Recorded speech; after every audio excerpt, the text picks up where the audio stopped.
Hi అండి, నమస్తే. నేను మీ దేవి. వెల్కమ్ టు నాదే క్రియేషన్స్. ఈరోజు వీడియోలో ఈ సీజన్లో ఎక్కువగా వచ్చే ఈ పెద్ద ఉసిరితో పచ్చడిని ఎలా ప్రిపేర్ చేసుకోవాలో చూద్దాం. త్రూ అవుట్ ఇయర్ ఈ పచ్చడి అయితే చాలా టేస్ట్గా, అప్పుడే ఫ్రెష్గా పెట్టుకున్నట్టు ఉంటుంది. అంత బాగుంటుంది ఈ పచ్చడి అయితే. మనం ఉసిరికాయ రోజు ఆహారంలో తీసుకోవడం చాలా మంచిది కదా. ఈరోజు దీంతో మనం పచ్చడిని ఎలా ప్రిపేర్ చేసుకోవాలో చూద్దాం. దీనికోసం అయితే ముందుగా వీటన్నిటిని శుభ్రంగా వాష్ చేసుకుని ఎక్కడ తడి లేకుండా తుడిచి ఆరబెట్టుకొని, ఇలా చూడండి చిన్న గీతల్లా కనబడుతుంది కదా, ఇలాంటి చోట్ల మనం కట్ చేసుకుంటే లోపల గింజ అనేది చక్కగా సెపరేట్ అయిపోతుంది. అలా వీటన్నిటిని గింజలాగా లేకుండా తీసేసుకొని ముక్కల్లాగా కట్ చేసి రెడీగా పెట్టుకోండి. చూడండి, అన్నిటిని ఇలాగా ముక్కల్లాగా కట్ చేసుకున్నాం కదా. మనం గుంపుల దగ్గర ముక్కల్లా కట్ చేసుకుంటే ఇలా చక్కగా విడిపోతాయి.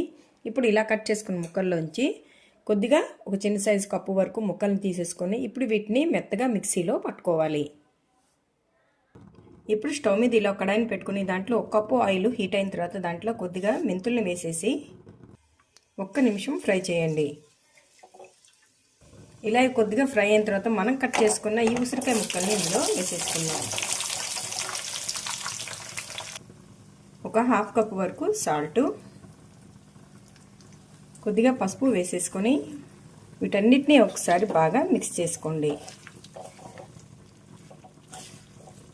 ఇలా మొత్తం కలిపేసుకున్న తర్వాత దీని మీద ఒక మూత పెట్టేసి మధ్య మధ్యన కలుపుకుంటూ కొంచెం మెత్తగా అయ్యేంత వరకు మగ్గించండి.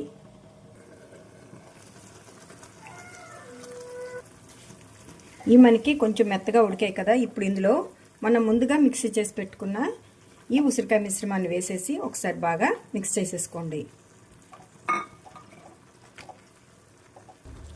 ముక్కలతో పాటే మనం ఈ ఉసిరికాయ మిశ్రమాన్ని కూడా ముందే వేసేస్తే అవి ఉడికే లోపల ఇవి అడుగు పట్టేస్తాయి. అందుకే మనం ఈ ముక్కలన్నీ కొద్దిగా ఉడికిన తర్వాత మాత్రమే వీటిని కలుపుకొని మూత పెట్టకుండా మధ్య మధ్యలో కలుపుకుంటూ ఉడికించుకోవాలి.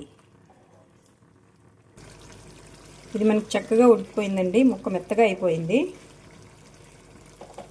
చూసారు కదా, ఇలా అంటే కట్ అయిపోతుంది. ఇప్పుడు స్టవ్ ఆఫ్ చేసేసుకొని దీన్ని కొద్దిగా కూల్ అవనివ్వాలి. ఇది కొద్దిగా చల్లారిందండి. ఇప్పుడు దీంట్లోనే మనం ఏ కప్తో అయితే సాల్ట్ని మెజర్ చేసుకున్నామో అదే కప్తో 1/2 కప్పు వరకు కారం,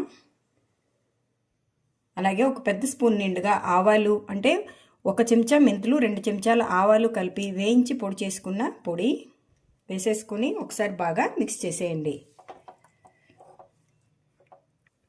ఇలా మొత్తం కలిపేసుకున్న తర్వాత దీన్ని పక్కన పెట్టేసుకుని ఇప్పుడు స్టవ్ మీద ఇలా 1 కప్పు వరకు ఆయిల్ని పెట్టుకోండి. మనం ఉసిరికాయలు ఉడికించేటప్పుడు 1 కప్పు ఆయిల్ వేసాము, అలాగే రెండోసారి ఇంకో కప్పు ఆయిల్ వేసాము. దీంట్లో పోపు దినుసుల్ని యాడ్ చేసుకుందాం.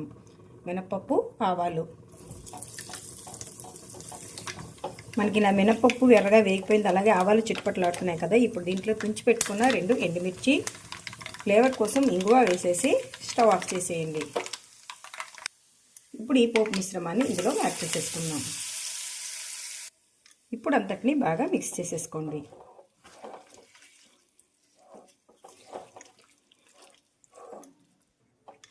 ఇందులో నేనైతే వెల్లుల్లి వేయలేదండి. మీకు ఫ్లేవర్ నచ్చితే వెల్లుల్లిపాయలు కూడా వేసుకోండి.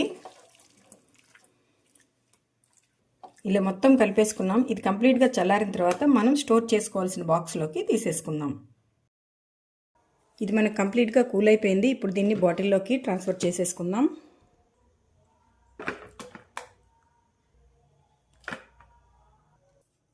ఇలా తీసేసుకుంటే వేడివేడి అన్నంలోకైనా లేదా సైడ్ డిష్గానైనా ఉసిరికాయ పచ్చడి చాలా టేస్ట్గా ఉంటుంది. మీరు తప్పకుండా ఇలా ఒకసారి ఈ ముక్కలతో పచ్చడిని తయారు చేయండి.